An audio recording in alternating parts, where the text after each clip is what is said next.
Sejak awal menjabat tahun 2014 silam hingga periode kedua, Jokowi tak henti-hentinya diserang. Lihat saja kelakuan sejumlah ex-petinggi di negeri ini seusai masa jabatan mereka berakhir. Jokowi terus mengabdi bagi negeri. Sementara mereka berusaha tetap unjuk gigi, merecoki. Siapa saja mereka? Apakah mereka iri dengan keberhasilan Jokowi? Atau jangan-jangan ada agenda tersembunyi? Simak ulasan Sudut Pandang edisi kali ini.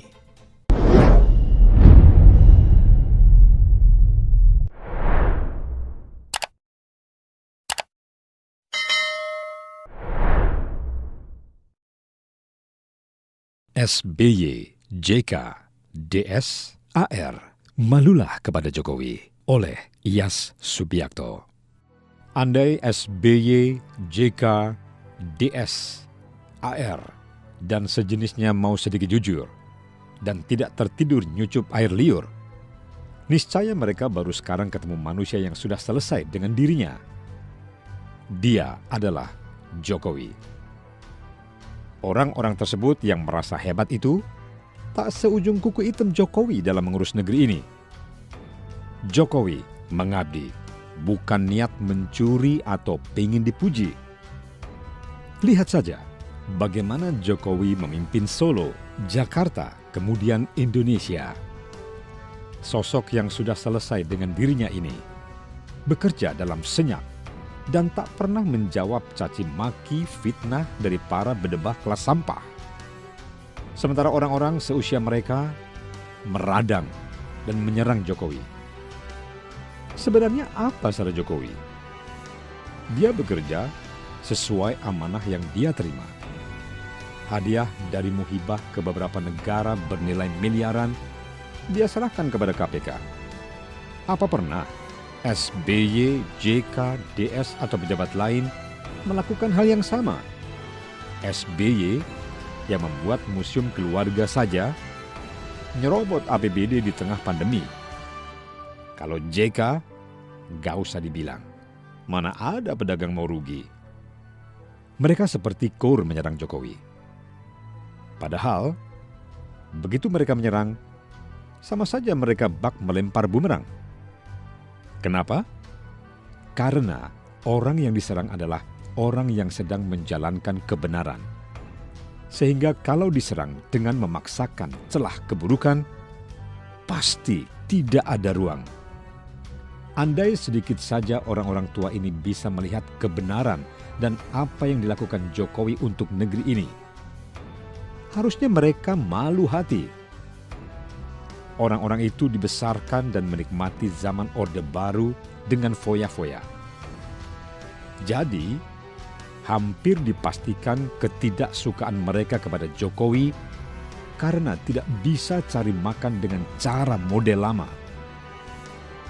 Sementara Jokowi adalah produk zaman penindasan non-demokrasi.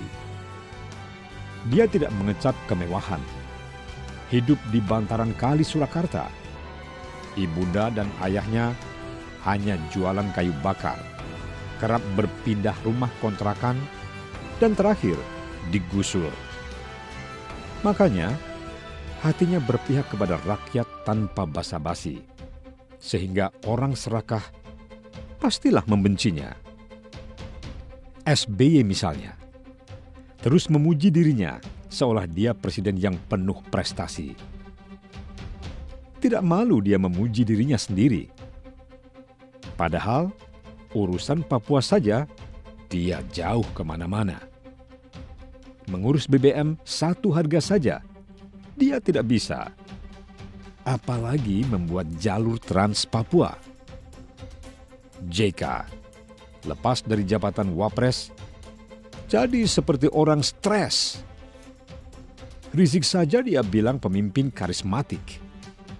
Makanya dia nggak bisa membedakan antara fitnah dan kritik.